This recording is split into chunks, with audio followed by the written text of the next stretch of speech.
దేవునికి స్తోత్రములు. ప్రభు పేరిట ఈ కార్యక్రమం వీక్షిస్తున్న ప్రియ దేవుని జనాంగమా, మీ అందరికీ నాకు హృదయపూర్వక శుభవందనాలు తెలియపరచుకుంటూ ఉన్నా. ఈరోజు 149వ ఎపిసోడ్కి వచ్చాం. సబ్జెక్టు నా దర్శనాలు. ఒక్కొక్కటిగా నా దర్శనాలన్నీ మీ ముందుకు తీసుకొస్తూ ఉన్నా. నా స్వార్థ ప్రకటనే ఈ దర్శనాలు బేస్. ఇన్ని దర్శనాలు దేవుడు చూపించడం మహాధన్యత. ఈ దర్శనాలు ప్రజలందరికీ చేరవేయమని కూడా దేవుడే ఆదేశించడం చేత అనేక విధాలుగా దాన్ని చేరవేస్తూ ఉండగా, పుస్తకాల ద్వారా కానీ టీవీ ద్వారా చేరవేస్తుండగా, మరి ఉపయోగించుకోవాల్సిన పూర్తి బాధ్యత అయితే మీ అందరి మీద ఉంది. ఇన్ని దర్శనాలు చూపించారు దేవుడు అంటే అందరికీ చూపించరు, ఒక్క ఆయనకి చూపించారు. ఏంటి అసలు ఈ దర్శనాలు, ఇన్ని దర్శనాలు ఏంటి, ఆయన ఆవేదన ఏంటి, ఆ దర్శనాలు ఏం మాట్లాడారు, అసలు ఏంటి ఆయన ఆవేదన, దేవుడి యొక్క ఆవేదన ఏంటి అనేది మీకు అర్థం అవ్వాలి అంటే వినాలి. ఇవన్నీ ఎవరన్నా చెప్తారా అంటే, నాకు వచ్చిన దర్శనం ఇంకెవరన్నా చెప్పే అవకాశం ఉందా? ఎవరికైనా తెలుసా? ఎవరికి లేదు. చెప్పే అవకాశం ఉన్నది నాకు ఒక్కడికే, ఈ దర్శనాలు. కాబట్టి నేను మీ ముందు ఖచ్చితంగా తీసుకొస్తున్నా. వయసు పైబడుతుంది నాకు కూడా, కాబట్టి మళ్ళీ ఇంకోసారి తీసుకొచ్చే అవకాశం కూడా ఉండకపోవచ్చు. కానీ ఒకసారి తీసుకొచ్చాను అంటే దాన్ని మీరు సేవ్ చేసుకుంటారు, షేర్ చేస్తారు, ఏం చేస్తారు, దాన్ని జాగ్రత్త పరచుకోవాలి, హృదయంలో నిక్షిప్తం చేసుకుంటారు, జాగ్రత్త పరచుకోవాలి. అనేక మందికి మీరు చెప్పడానికి దాన్ని మీరు ఉపయోగించుకోవాల్సిన అవసరం ఉంది. దాని దృష్టిలో పెట్టుకునే ఈ దర్శనాలు అన్నీ కూడా మొదలుకొని చెప్తున్నాం. ఒకే కోవలోకి వచ్చినటువంటి దర్శనాలు మీ ముందుకు తీసుకొస్తా ఉన్నా. ఏంటి కోవ అంటే, నా పిలుపు అనేది మామూలు పిలుపు కాదు, ఒక ప్రవక్త పిలుపు. ప్రవక్త అంటే దేవుడు ఇలా చేయి అలా చేయని ఎప్పటికప్పుడు చెప్తా ఉంటాడు. అందుకే ఇన్ని దర్శనాలు, 100కి పై చేయలకు దర్శనాలు అంటే నాకు డైరెక్షన్ ఇవ్వటం ఎప్పటికప్పుడు. నువ్వు ఎలా చేయి అలా చేయి అలా చేయి, అది ప్రవక్త. ఏదో సువార్త ప్రకటించాలని ఒక రోజు చెప్పేసి ఊరుకుని ఉంటే అది ప్రవక్త పిలుపు కాదు, అది మామూలుగా సువార్థికుడి పిలుపు. కాబట్టి ప్రవక్త అంటే ఏంటి, ఎప్పటికప్పుడు ఆయన డైరెక్షన్ చెప్తూ ఉంటారు, ఇలా చేయి అలా చేయి అని చెప్పి. ఇక ఆయన ఏం చేయమంటే అది చేయాల్సిన పని ఉంది. కాబట్టి ఇట్లా అది ఆ ఒక ప్రవక్త పిలుపు అంటాకి బేస్గా తీసుకుని ఒక 30 దర్శనాలు ఎంచుకుని ముందుగా 100లో ఆ 30 దర్శనాలు చెప్తూ ఉంటే ఇప్పటికి 14 దర్శనాలు కంప్లీట్ చేశాను. 14వ దర్శనం అయిపోయింది కిందటిసారి ఎపిసోడ్లో. కొంచెం అసలు ఏం చెప్పానో మీ దృష్టిలో తీసుకొచ్చి ఆ తర్వాత ఇప్పుడు ఈరోజు చెప్పుకోబోయే 15వ దర్శనానికి వద్దాం. అప్పుడు చెప్పింది ఏంటి అంటే, నీకు అనారోగ్యం వచ్చినా ఇంకోటి వచ్చినా నువ్వు తాత్సారం చేయటానికి వీల్లేదు అని దేవుడు ఆదేశించారు. ఆకలి అయినా నువ్వు చంపుకోవాల్సిందే, ఆకలితో ఉండి కూడా నువ్వు చేయాల్సిందే అని దేవుడు ఆదేశించారు.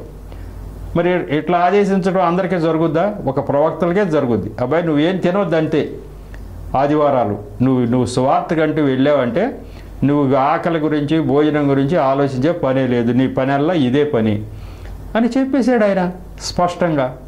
మరి అందరికీ ఉంటుందా ఎట్లాంటి ఆదేశం, ఇటువంటి ఆజ్ఞ? ఉండదుగా. ప్రత్యేకంగా కొంతమందికి ఉంటుంది. ఇదిగో నాకు ఇచ్చిన ఆజ్ఞ ఇది, నేను ఎలా చేస్తున్నాను కాబట్టి అందరూ అట్లా చేయాలంటాకి లేదు. దేవుడు ఎవరికి ఏం పని చెప్తాడో, ఎలా చేయమంటాడో అలా చేసుకుంటూ వెళ్ళిపోవాల్సిందే. స్వార్థ ప్రకటించే విధంలో నాకు ఇచ్చినటువంటి ఆ మెలకువ, ఆదివారాలు వచ్చిందంటే నువ్వు ఒక క్షణం విశ్రాంతి లేకోకుండా, భోజనాన్ని కూడా సమయం వెచ్చించకుండా నీకు ఎన్ని వీలైతే అన్ని చర్చల్లో చెప్పాలని ఆదేశించడం జరిగింది.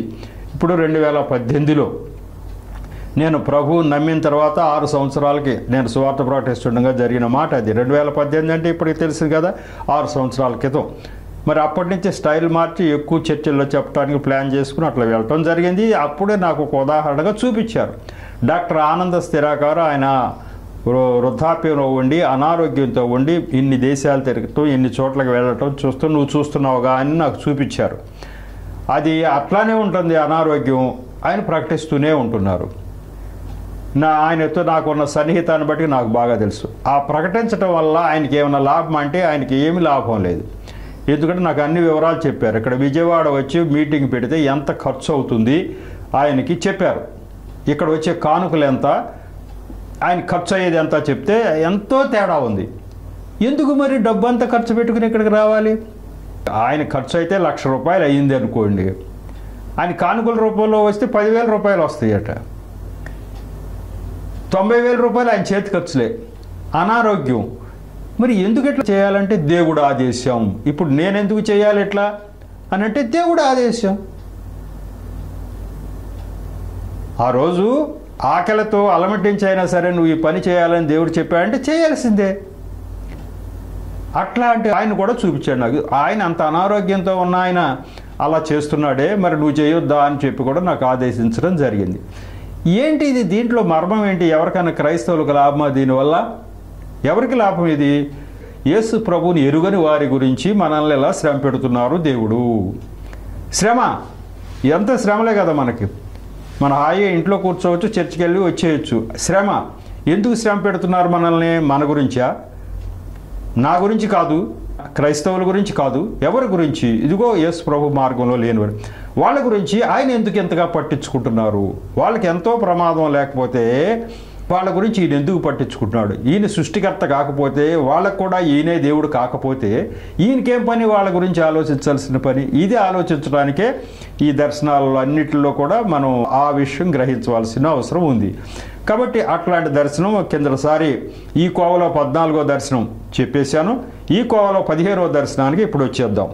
అది పుస్తకంలో 77వ నంబర్గా ప్రింట్ అయ్యి ఉంది. నా పుస్తకంలో 77వ నంబర్గా ఉంది.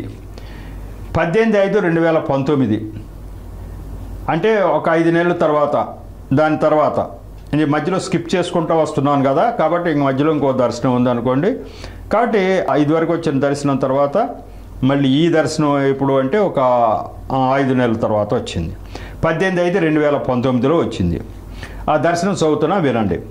తెల్లవారుజామున కలలో ఒక దర్శనం ఎలా కలిగింది. నేను నా స్నేహితుడు ఒక ఆయన బ్రాకెట్లో రాశా, అతడు ఆర్టీసీలో సూపర్వైజర్గా రిటైర్ అయ్యి ఇప్పుడు పాస్టర్గా చేస్తున్నాడు. నా స్నేహితుడు ఒక ఆయన పాస్టర్గా చేస్తున్నాడు. ఒక ఆయనతో ఇలా అంటున్న దర్శనంలో, ఆయన ఎదురుగా పడి నేను మాట్లాడుతున్నా ఆయనతో. కోట్లాది ఆత్మలు నరకంలోకి వెళ్ళిపోతుంటే మీరు నామకార్థ క్రైస్తవులుగా ఎలా ఉండగలుగుతున్నారు? మీకు ఎలా నిద్ర పడుతున్నది అంటున్నా నేను ఆయన్ని. ఆయనే ఒక పాస్టర్ గారు. నేనే పాస్టరా? కాదు, నేను పాస్టర్ కాదు. దేవుడి పిలుపు మేరకు ఒక సువార్థికుడిగా పనిచేస్తున్నా. నేను అంటున్నా ఆయన్ని, ఇన్ని కోట్లాది ఆత్మలు నరకంలోకి వెళ్ళిపోతుంటే మీరు నామకార్థ క్రైస్తవులుగా ఎలా ఉండగలుగుతున్నారు? మీకు ఎలా నిద్ర పడుతున్నది అని నేను అంటున్నా. ఇలా అంటున్నప్పుడు నా హృదయం భారంతో నిండిపోయి ఉంది. ఇక నేను అంటున్నాను, నా హృదయం బాగా భారంతో ఉంది. అంటే ఈ సువార్త ప్రకటించాలన్న భారంతో ఉంది. ఇక్కడ నేను అంటే ఎవరు? రాజారావా? కాదు. రాజారావుకి ఏం పని? నీకు ఎందుకయ్యా భారం లేదు, నీకు ఎట్లా నిద్ర పడుతుంది అని నాకేం పని? కోట్లాది ఆత్మలు నశించిపోతూ ఉంటే నీకెట్లా నిద్ర పట్టలేదని రాజారావు అనే వ్యక్తికి ఏం పని ఒకళ్ళని అడగటానికి? కానీ అడుగుతున్నది ఎవరు? దేవుడు, పరిశుద్ధాత్మ దేవుడు. నా నోటి ద్వారా వచ్చే మాట పరిశుద్ధాత్మ దేవుడు అంటున్నాడు. దేవుడు అంటున్నాడు ఒక పాస్టర్ గారిని. ఆ పాస్టర్ గారు ఎవరైతే మనకెందుకు, ఏ పాస్టర్ గారు అయినా ఒకటే. ఒక పాస్టర్ గారు లేకపోతే ఒక విశ్వాసి, ఒక క్రైస్తవుడిని అంటున్నాడు దేవుడు. ఇన్ని ఆత్మలు నశించిపోతూ ఉంటే మీరు నామకార్థ క్రైస్తవులుగా, అదే అన్నాడు. క్రైస్తవులందరికీ వర్తిస్తుంది ఇది, ఒకళ్ళని ఉద్దేశించి కాదు. క్రైస్తవులందరికీ నామకార్థ క్రైస్తవులుగా మీరు ఎలా ఉండగలరు? అసలు చుట్టుపక్కల తెల్లారులేస్తే అనేక మంది అన్యజనులు విగ్రహారాధన చేసేవాళ్ళు, దేవుడెవరో తెలియక చీకట్లో కొట్టుమిట్టాడుతున్నవారు మీ చుట్టూ తారసపడుతూనే ఉంటారు కదా. వారికి అసలు సృష్టికర్త అన్న ఆయన ఒక ఆయనే, ఆయన ఈయన అనే విషయం మీరు ఎప్పుడు ఎందుకు చెప్పట్లేదు అని ఆయన ఉద్దేశం. మీకు ఎలా నిద్ర పడుతుంది అంటున్నాడు. అంటే దేవుడికి ఉంది ఆవేదన. నాకేమని చెప్పుకున్నా నేను, నా హృదయం భారంతో నిండిపోయిందంట. ఎవరి హృదయం భారంతో నిండిపోయింది ఇక్కడ? దేవుడి హృదయం భారంతో నిండిపోయిందంట. అదేంటండి? సృష్టికర్త, జనాన్నంతా సృష్టించిన ఆయన, ఈ ప్రపంచం అంతా ఆయన మాట ప్రకారం నడుస్తూ ఉంది. ఈ ప్రజల్ని సృష్టించిన ఆయన హృదయము భారంతో నిండిపోయిందట. హృదయం భారంతో నిండిపోయింది ఆయనకి. నిండిపోయి ఇలా అంటున్నాడు. ఇక అప్పుడు నా స్నేహితుడు, ఆయన ఎలాగో నా స్నేహితుడే కదా, ఆ పాస్టర్ గారు నా స్నేహితుడే.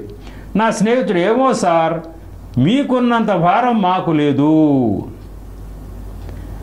అలా కాలం వెళ్ళబోస్తున్నాం అని అంటున్నాడు. క్యాజువల్గా చెప్తున్నాడు. ఆయన స్నేహితుడే కాబట్టి అంటున్నాడు. నాతో అనేది ఏంటంటే, ఏమో సార్ మరి మీకున్నంత భారం, వాళ్ళకి భారం ఉంది, కానీ ఇంత భారం ఇక్కడ దేవుడి హృదయం ఎట్లా ఉంది, భారంతో నిండిపోయింది.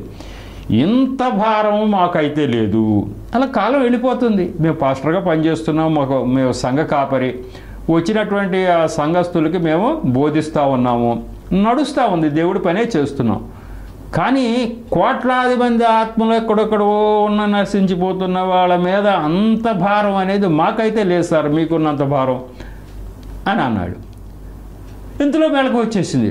దీంట్లో చూస్తే మనకు చాలా ఏముంది దీంట్లో అనిపిస్తుంది, కానీ దేవుడి యొక్క హృదయ ఆవేదన తెలుస్తుంది. First point. 2, నేను మాట్లాడుతుంటే దేవుడు మాట్లాడినట్టు అని ఎట్లా తెలుస్తుంది అంటే, దేవుడు ప్రవక్తల నోటి ద్వారా మాట్లాడతాడని మనం విన్నాం. ఎట్లా మాట్లాడతాడు ప్రవక్తల నోటి ద్వారా అంటే, ఎట్లా మాట్లాడతాడు? దేవుడు ఎప్పుడు ఎదురుగా వచ్చి నుంచుని మాట్లాడతాడా? లేదు, ప్రవక్తల నోటి ద్వారా మాట్లాడతాడు. అంటే ఇది కూడా ప్రవక్త పిలుపని మనకు అర్థమవుతుందా? నా నోటి ద్వారా దేవుడు మాట్లాడుతాడు. ఇట్లా నా నోటి ద్వారా పలికిచ్చాడు చాలా మాటలు. నేనేమన్నా దేవుణ్ణా? నా నోటి ద్వారా ఆయన మాటలు కాకపోతే ఇట్లా గద్దించడానికి నేనెవరిని? నేను ఇట్లా అడగటానికి నేనెవరిని? క్రైస్తవులు, నామకార్థ క్రైస్తవులుగా మీరు ఎలా ఉండగలుగుతున్నారు అని నేను క్రైస్తవులను ఎట్లా అనగలను? నిన్నగాక మొన్న యేసు ప్రభువుని తెలుసుకుని ఇప్పుడు వచ్చి క్రైస్తవుల్ని మీకు ఎలా నిద్రపడుతుంది, నామకార్థ క్రైస్తవులుగా ఎందుకున్నారంటే వాళ్ళు ఊరుకుంటారా? అసలు వాళ్ళకి కోపం రాదా? నువ్వెవరో బాబు, నిన్నటిదాకా విగ్రహాలు పట్టుకు తిరిగిన వాడు వాళ్ళు నిన్నొచ్చి మమ్మల్ని అంటావా అనరా? కాబట్టి నామకార్థ క్రైస్తవులుగా ఎలా ఉండగలుగుతున్నారని నేను అంటాను, అనగలుగుతానా? దేవుడు మాత్రమే అనగలుగుతాడు. అంటే దేవుడు చూశాడన్నమాట. క్రైస్తవుల్లో ఉండవలసినంత భారం వాళ్ళకి లేదు అన్న విషయం, క్రైస్తవుల్లో ఉండవలసినంత భారం వాళ్ళకు ఉండటం లేదు అని దేవుడు చూచాడన్నమాట. చూచి ఇట్లా నా నోటి ద్వారా మాట్లాడుతూ ఉన్నాడు. దానికి అప్పుడు నేను రాసుకున్నది ఏంటి అంటే, వివరణ రాసుకున్నాను నేను 2019లో కదా. పరిశుద్ధాత్ముడు నాలో ఉండి ఇలా ఆవేదన చెందుతున్నారని, ఆ మాటలు నాకు కూడా వర్తిస్తాయని, అవిశ్రాంతంగా భారం కలిగి దేవుని జ్ఞానాన్ని ప్రజలకు పంచమని దేవుడు ఈ కళ ద్వారా నాకు ఆదేశించినట్లుగా నేను గ్రహించానని వివరణ రాసుకున్నా. ఇప్పుడు నేను అన్న మాటలన్నీ దేవుడే అన్నట్టు నాకు అర్థమైపోయింది. ఆయన క్రైస్తవుల్ని అన్నాడంటే అర్థం నన్ను కూడా అన్నట్టుగా నేను క్రైస్తవునే, పాస్టర్లలాగా క్రైస్తవుల్లాగా నేను క్రైస్తవునే. ఆయన నా నోటి ద్వారా పలికిచ్చాడు. ఎవరికి వర్తిస్తుంది అది? ఒక పాస్టర్లకు కాదు కదా, క్రైస్తవులు అందరికీ వర్తిస్తుంది, అది నాకు కూడా వర్తిస్తుంది. అంటే ఆయన అనుకున్నంత భారం నాకు లేదు కాబోలు అని చెప్పి దేవుడు ఎంత ఆవేదన చెందుతున్నాడు, ఆ మాటలు నాకు కూడా వర్తిస్తాయి కదా. కాబట్టి ఇక అవిశ్రాంతంగా భారం కలిగి దేవుని జ్ఞానాన్ని ప్రజలకు పంచాలి అని దేవుడు నాకు చెప్పేశారు అని నేను గ్రహించేశా. ఇట్లా రోజు రోజుకి అట్లా మేలుకొల్పి ఇట్లా చెప్తా ఉంటే ఇక మనకు భారం పెరక్క ఏమవుతుంది? దేవుడు మామూలుగా ఏదో ఒకసారి చెప్పి వదిలేస్తే ఒకవేళ రాను మనకు భారం తగ్గుతుందేమో. దేవుడు అసలు ఎప్పటికప్పుడు నువ్వు చెప్పు అని అట్లా మాట్లాడుతూ ఉంటే మనకు భారం లేకుండా ఎట్లా ఉంటుంది? కాబట్టి నేను అప్పటికి గ్రహించిన మాటలు అయితే ఇవి. ఇప్పుడు మీరు అందరూ అనుకోవచ్చు, యేసుప్రభు అంటే మన దేవుడు కదండి, క్రైస్తవుల దేవుడు కదండి, మన దేవుడు కదా ఆయన, మరి మన దేవుడు ఏంటి, వాళ్ళ గురించి ఆలోచించడం ఏంటి, మన గురించి ఆలోచించాలి. కానీ ఎవడో ఎక్కడికో పోతాడు, మీకు ఎట్టా నిద్ర పడుతుంది అంటాడేంటి మనల్ని, మన కుటుంబంలో మన సమస్యలు అవన్నీ చూసుకోవాలి కానీ ఈయన అని మనం అంటున్నాం. కానీ సృష్టికర్త అయిన దేవుడు తండ్రి, అందరికీ తండ్రి, క్రైస్తవులకు ఒక్కడికే కాదు, ప్రపంచంలో ఉన్న ప్రతి మనిషికి కూడా ఆయన తండ్రి. తండ్రికి బిడ్డల పక్షాన ప్రేమ ఉంటుందా ఉండదా? అందులో నలిగిపోతున్న బిడ్డలు, చీకట్లో ఉన్న బిడ్డలు, తక్కువగా ఉన్న బిడ్డలు మీద ప్రేమ ఉంటుందా లేదా? ఉంటుంది. ఆ ప్రేమే ఇక్కడ కనపడతా ఉంది. ఈ విషయము అన్యజనులకు తెలుసా? దేవుడు ఎలా ఆవేదన చెందుతున్నాడు అబ్బాయి మీ గురించి అని మనం చెప్పాము ఎప్పుడైనా? అది ఊరుకోండి, దేవుడు మా గురించి ఆవేదన చెందటం ఏంటి? మీ దేవుడు మీ గురించి ఏమన్నా ఆవేదన చెందుతాడు కానీ మా గురించి ఆవేదన చెందుతాడేంటి అంటారు. మీకు తెలీదా? రాజారావు గారు ఆయనకు వచ్చిన దర్శనంలో ఇలా చూపించాడు బాబు. ఇలా చూపించాడు, మీ గురించి ఆవేదన చెందుతున్నాడు దేవుడు అని మీరు చెప్పాలిగా. చెప్తే అరే మన గురించి ఆవేదన చెందే దేవుడు ఈయన, మనోళ్ళు ఎవరో ఉన్నారు కదా, మరి వాళ్ళేమీ లేదు కానీ ఈయన ఆవేదన చెందుతున్నాడేంటి, మనకు కూడా ఈయనే దేవుడా ఏంటి అని ఎప్పుడు తెలుస్తుంది? మనము నోరు విప్పి నా దర్శనాన్ని మీరు ఎవరికైనా చెప్తే తెలుస్తుంది వాళ్ళకి. వాళ్ళు ప్రభువుని నమ్మొచ్చు, నమ్మకపోవచ్చు. ఈ జ్ఞానం వాళ్ళకు ఉందా లేదా? నాకు చెప్పింది కూడా అదే కదా. అసలు వాళ్ళు యేసు ప్రభువుని నమ్మమని మీరు చెప్పే పనే లేదు. యేసు ప్రభువుని నమ్మితే నమ్ముతారు, కానీ సృష్టికర్త ఎవరు, దేవుడు ఎవరు, దేవుడి యొక్క ఆవేదన ఏంటి అనేది వాళ్ళకి చెప్పాలి. ఆయన వచ్చి వాళ్ళందరికీ, అన్యజనులందరికీ దర్శనం చూపించాడు కదా. మీలో ఒక్క ఆయనకి చూపిస్తా దర్శనం. ఈ దర్శనాన్ని పట్టుకుని మీరు చెప్పాలి, దేవుడు మీ గురించి ఆవేదన చెందుతూ ఉన్నాడు, మీ గురించి ఆలోచిస్తూ ఉన్నాడు. ఇదిగో పలానా ఆయన లైవ్ సాక్ష్యం ఇది, ఇదిగో ఆయన పుస్తకం ఇది మా దగ్గర ఉంది, చూస్తారా? ఇదిగో ఆయన పుస్తకం. పోనీ ఆ పుస్తకానికి ఆయన ఏమైనా రేటు పెట్టాడా? లేదు, ఉచితం. ఆయన రేటు పెట్టలా. ఎందుకు అంటే దేవుడు ఆదేశం. అబ్బాయి నువ్వు ఉచితంగా పంచమన్నాడు, పంచుతూ ఉన్నాడు. ఆయన రాసిన అన్ని దర్శనాలు కరెక్టే అని అంటాక రుజువు ఏంటి అంటే, ఇలా ఆయన సొంత డబ్బులతోటి చేస్తున్నాడంటే అదే రుజువు.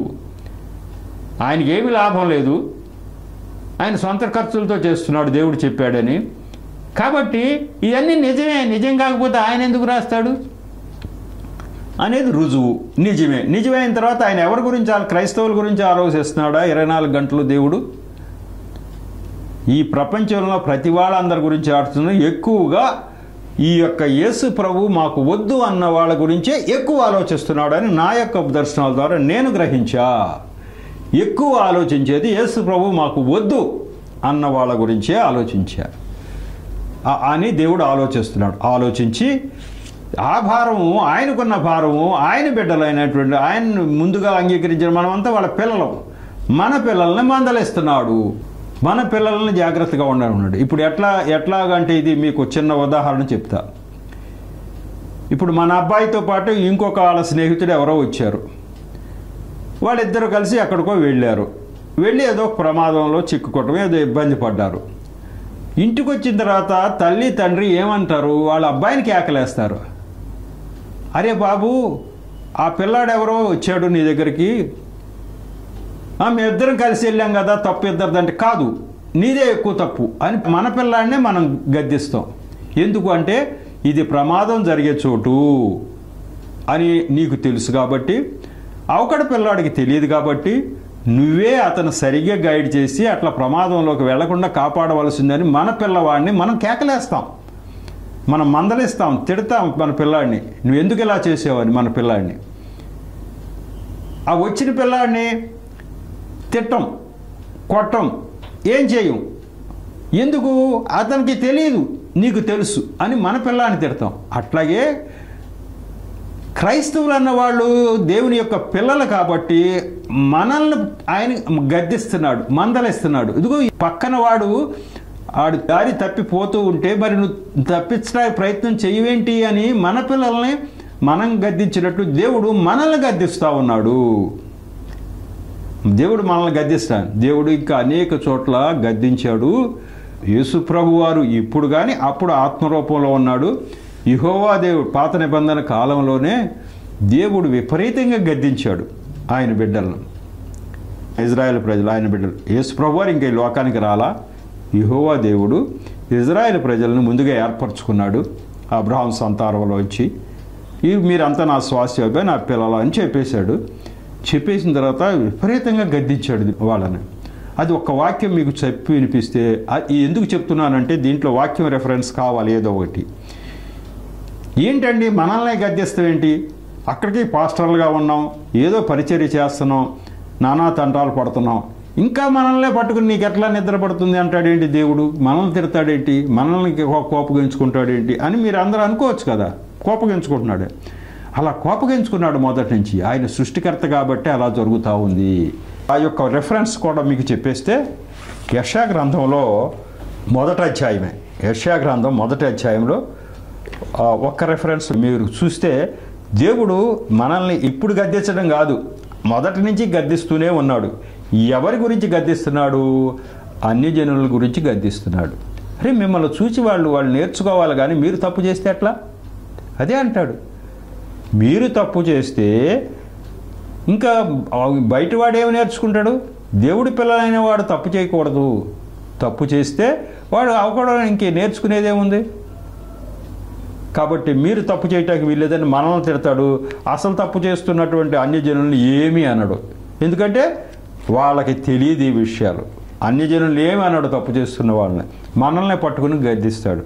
అట్లా యెషయా గ్రంథంలో ఇప్పుడు యేసు ప్రభువారు ఈ లోకానికి రాకముందు 740 సంవత్సరాల క్రితం జీవించినటువంటి యెషయా అనే ప్రవక్త ద్వారా దేవుడు మాట్లాడుతూ ఉన్నాడు. 1వ అధ్యాయం 12 నుంచి మరి చాలా వచనాలు చాలా బాగా ఉన్నాయి, కానీ 17 వరకు కూడా ఉన్నాయి. చాలా అసలు ముత్యాలు లాంటి మాటలు ఇవి. దేవుడు అన్నాయన అంటే ఇట్లా ఉండాలండి దేవుడు అనుకోవాలంతే. అందరూ ఈ మాటలు వింటే అన్యజనులు దేవుడు అంటే ఇట్లా ఉండాలండి, ఏమి మాట్లాడిన వాళ్ళు దేవుళ్ళు ఎట్లా అవుతారు? మనం ఏం చేసినా మేలకుండా కూర్చునేటువంటి వాళ్ళు దేవుళ్ళు ఎట్లా అవుతారు? ఈ యొక్క ఇజ్రాయేల్ ప్రజలు తప్పు చేస్తే దేవుడు ఎట్లా మందలిస్తున్నాడో చూడండి. అట్లా మందలించాలి. మనలో మన దేవుళ్ళుగా భావించిన వాళ్ళు ఎవరైనా ఎప్పుడైనా ఎవరినైనా మందలించారా మనం చిన్న తప్పు చేస్తే? లేదే. ఎలా మందలిస్తున్నాడో చూడండి అని వాళ్ళు తెలుసుకోవాలి. ఎవరిని? మనమేమనుకుంటున్నా దేవుడు ప్రేమమయుడు, మేము చర్చికి వెళ్తున్నాం కాబట్టి మమ్మల్ని ఏం చేయడు, మమ్మల్ని ఏమనడు, మాకు ఏం తప్పు చేసినా క్షమించయ్యా అని ప్రార్థన చేస్తాం, క్షమించేస్తాడు, మాకు హ్యాపీ, మీరు కూడా ప్రభు దగ్గరికి వస్తే అట్లా ఉంటుంది అని వాళ్ళకి చెప్తూ ఉంటాం మనం. వాళ్ళు అనుకుంటారు అట్లా చేసేవాడు దేవుడు ఎందుకు అవుతాడు, న్యాయమే లేదా ఆయన దగ్గర అనుకుంటారు వాళ్ళు. అంతేగా, నువ్వు ఏం చేసినా క్షమించేసి ఏం చేయకుండా ఊరుకుంటే న్యాయం లేదన్నమాట వీళ్ళ దేవుడికి అని అనుకుంటారా లేదా? అట్లా కాదు, మా దేవుడు వదిలిపెట్టడు. ఏమంటున్నాడో మీరే చక్కగా ఆ 12వ వచనం నుంచి ఉంటుంది. యెషయా గ్రంథం 1వ అధ్యాయం 12 నుంచి చదువుతున్నాం. నా సన్నిధిని కనబడవలనని మీరు వచ్చుతున్నారే, నా ఆవరణలో తొక్కుటకు మిమ్మల్ని రమ్మన్న వాడెవడు? ఎప్పుడైనా ఏ దేవుడైనా దేవాలయానికి వెళితే నిన్ను రమ్మన్నది ఎవరు, అసలు దేవాలయానికి ఎందుకు వచ్చావు అని ఏ దేవుడైనా ఎవరినన్నా ఏ భక్తుడినన్నా అన్నాడా ఎక్కడైనా? మన దేవుడు అన్నాడు, నా సన్నిధిని కనపడవలనని మీరు వచ్చుచున్నారే, అసలు నా ఆవరణంలో తొక్కుటకు మిమ్మల్ని రమ్మన్న వాడేవాడు. అసలు నా ఆవరణంలో అడుగు ఎందుకు పెట్టావు నువ్వు అన్నాడు. అంతే. ఎవరిని? ఆయన బిడ్డలనే. నా యొక్క సన్నిధికని నువ్వు వచ్చే అడావుడిగా నా ఆవరణలో రమ్మన్నవాడు ఎవడు? నిన్ను మంచి మనసు ఉంటేనే కదా నువ్వు రావాలి. నువ్వన్నీ తప్పుడు పనులు చేసుకుంటా ఉండి నా ఆవరణలోకి వస్తావా అన్నాడు. అట్లానే దేవుడు ఎక్కడన్నా ఉండవు. అన్ని తప్పుడు పనులు చేసి దేవుడి దగ్గరికి వెళ్ళి దండం పెట్టేసి ఈ తప్పులన్నీ క్షమించేసి అనేసే మరి అందరూ క్షమించేస్తారు అనుకుంటారు కదా. దేవుడు ఎక్కువ పాపాలు చేసేవాళ్ళు వేరే చోట్ల ఎక్కువగా దేవుడికి పూజలు తిరుగుతూ ఉంటారు. ఎందుకు? అవన్నీ పోతాయని చెప్పి.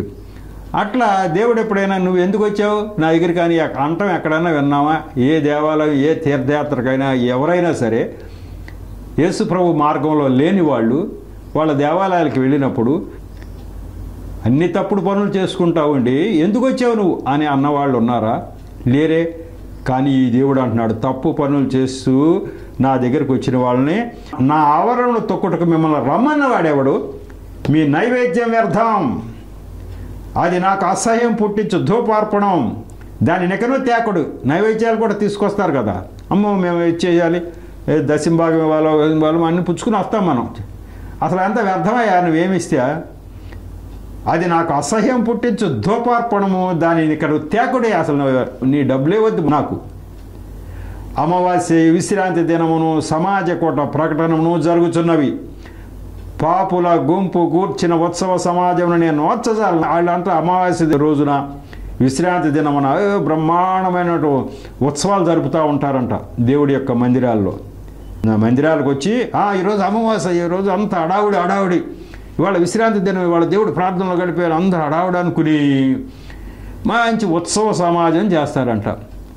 దేవుడు అన్నాడు, దాన్ని నేను వార్చజాలను. ఎందుకు మీరు పాపుల గుంపు, మంచివాళ్ళు అయితే నువ్వు హాయిగా నువ్వు నన్ను ఎంత కీర్తిస్తే అంత మంచిది, ఎంత ఉత్సవం చేస్తే ఉత్సాహంగా ఉత్సవంలాగా మీరు గడిపితే ఆ రోజులు పవిత్రంగా నాకు సంతోషమే, కానీ మీరు మంచివాళ్ళు కారు. అందుకంటున్నాడు పాపుల గుంపు అంటున్నాడు. అంతే, పాపుల గుంపు కూడిన ఉత్సవ సమాజం నేను ఓర్చజాలను, అసలు నేను ఓర్చుకోలేనయ్యా మిమ్మల్ని చూసి అంటున్నాడు. మీ అమావాస్య ఉత్సవాల నియామకాలం నాకు హేయములు, అవి నాకు బాధాకరం, వాటిని సహింపలేక విసిగిపోతున్నాను అంటున్నాడు. దేవుడు మనస్సు అంత గాయపడుతుంది. ఎప్పుడు తప్పు చేసినవాడు, హృదయం సరిగా లేనివాడు, మారు మనసు లేనివాడు వచ్చి చర్చిలో కూర్చుని ఏదో నేను భక్తుడినే అనుకుంటా ఉంటే దేవుడు కట వాటిని సహించలేకపోతున్నాడు, అతని మనసును సహించలేకపోతున్నాడు. మీరు చేతులు చాపినప్పుడు మిమ్మల్ని చూడక నా కన్నులు కప్పుకొందును చెప్పేశాడు. నువ్వు చేతులు చాపి అయ్యా అంటే ఏం చేస్తాడంట, కన్నులు మూసుకుంటాడంట. పోవయ్యా నీ చేతులు చాపింది నేను చూడను అంటాడంట. మీరు బహుగా ప్రార్థన చేసినా నేను వినను. ఓ గంటసేపు ప్రార్థన చేస్తాం మనం, ఓ పెద్ద దేవుడు ఏదో చేసేస్తాడు. నువ్వు ఎంతసేపు గంటలు కాదు ఎన్ని గంటలు పీక్కున్నా కూడా ప్రార్థన అన్నా కూడా, నువ్వు ఎంత చేసినా కూడా నేను అసలు వినను అన్నాడు. అంతే. ఎందుకు? మీ చేతులు రక్తంతో నిండి ఉన్నవి, మిమ్ము కడుగుకొనడి, శుద్ధి చేసుకొనడి, మీ దుష్క్రియలు నాకు కనబడకుండా వాటిని తొలగింపుడి. ఇవన్నీ చేసిన తర్వాత నువ్వు వస్తే ఓకే, అది లేకుండా నువ్వు వస్తే మటుకు నాకు కుదరదు. ఇప్పుడు ఏమంటున్నాడు అంటే ఒకటే పాయింట్, ఈ పాయింట్తో ముగిస్తాను. కీడు చేయటం మానండి, మేలు చేయటం నేర్చుకోనండి. న్యాయము జాగ్రత్తగా విచారించుడి, హింసింపబడు వారిని విడిపించుడి. ఇది నాకు కావాల్సి. అంతేకాదు, తండ్రి లేని వానికి న్యాయము తీర్చుడి, విధవరాలి పక్షంగా వాదించుడి. ఇది చాలా గొప్ప విషయం. ఇట్లాంటి మాటలు దేవుడిగా చెప్పబడిన ఏ దేవుడి యొక్క గ్రంథంలో అయినా మనం చూచామా? నువ్వెందుకు నా దేవాలయానికి వస్తున్నావు ఈ తప్పుడు పనులు చేస్తూ అన్న దేవుడిని ఎక్కడైనా మనం చూచామా? చూడలా. ఈ విషయాలు అన్ని జనులకు తెలుసా? బైబిల్ గ్రంథంలో దేవుడు ఎలా మాట్లాడతాడట, ఎంత గొప్ప దేవుడు అని వాళ్ళకి తెలియొద్దా? ఎంత గొప్ప దేవుడట ఆయన. అలాగే తండ్రి లేని వారికి న్యాయం తీర్చండి, విధవరాలి పక్షం. ఎవరు? క్రైస్తవుల గురించి మాట్లాడాడు ఆయన. తండ్రి లేని వారు క్రైస్తవులు ఒకలే ఉంటారా? ఈ ప్రపంచంలో ఉన్న వాళ్ళ అందరి విషయంలో మాట్లాడుతున్నాడు. ఎవరికి తండ్రి లేకపోయినా వాళ్ళని నువ్వు ఆదరించు, వాళ్ళకి న్యాయం చేయి. ఎక్కడ ఏ విధవరాలు ఉన్నగా ఆ పక్షాన మాట్లాడు. వాళ్ళు ఏ కులం అన్నా, ఏ జాతి అయినా, ఏ మతమైనా కూడా అది కాదు మనిషి అన్నవాడు. కాబట్టి ఎవరైతే తక్కువ స్థానంలో పల్లవగా ఉన్నారో వాళ్ళని మెరక చేయట కదా నేను వచ్చానని చెప్పాడు యేసు ప్రభు వారు. ఈ పనులు చేయటకే దేవుడు అవతారం ఎత్తి వచ్చాడు ఇక్కడికి. కాబట్టి మీరు ఈ పని చేయండి అన్నాడు. ఇక్కడ గద్దింపు అనేది మీకు వివరంగా చెప్పింది ఎందుకు అంటే, గద్దింపు క్రైస్తవులందరినీ ఎందుకు గద్దించాడంటే, ఇక్కడ యెషయా గ్రంథంలో దేవుడు ఇక్కడ ఇజ్రాయెల్ ప్రజలందరినీ గద్దించినట్టు క్రైస్తవులందరినీ గద్దిస్తూ మరొకసారి నా నోటి ద్వారా ఇది వచ్చేటట్టు చేసి దర్శనం ద్వారా చూపించారు. ఆ దేవుడు నిన్న, నేడు, రేపు నిరంతరం ఒకటే అంటాం వాస్తవమా కాదా? ఎప్పుడో మరి జరిగిన దాన్ని ఇప్పుడు జరిగిందని ఇప్పుడు జరుగుద్దంటే ఇప్పుడు కూడా జరుగుతుంది. కాబట్టి అంత గొప్ప దేవుడిని మనం కలిగి ఉన్నాం. మరి ఈ యొక్క ఎపిసోడ్ 149 ఎపిసోడ్ని ఇంతటితో ముగిద్దాం. మరి దీని మీద ఇంకా రెఫరెన్స్లు ఇప్పటికి అవసరం లేదు. తర్వాత ఎపిసోడ్లో ఇంకొక దర్శనానికి వెళ్ళిపోదాం. ఇప్పుడైతే ఈ యొక్క మాటల్ని, సాక్ష్యాన్ని దేవుడు దీవించునుగాక. చిన్న ప్రార్థన చేసి ముగిస్తా. కృపగల దేవ, మహాపరిశుద్ధుడా, ప్రేమగల తండ్రి, ప్రభువా మీకు వందనాలు, స్తోత్రాలు చెల్లించు. ఈరోజు ఈ యొక్క 149 ఎపిసోడ్ను కూడా తగిన నడిపించారు. మీరే నా నోటి ద్వారా మాట్లాడారు. బిడ్డలు హృదయం తెరిచి అర్థమయ్యే శక్తిని దయచేశారు. అందువల్ల ప్రభువా మీ యొక్క ప్రసారాలు వీక్షిస్తున్న ప్రతి బిడ్డను కూడా దీవి ఆశీర్వదించమని మా ప్రభువును రక్షకుడైన యేసు నామములో పరమ తండ్రిని ప్రార్థించి వేడుకుంటున్నా తండ్రి. ఆమేన్. మరొకసారి మీ అందరికీ నా హృదయపూర్వక వందనాలు.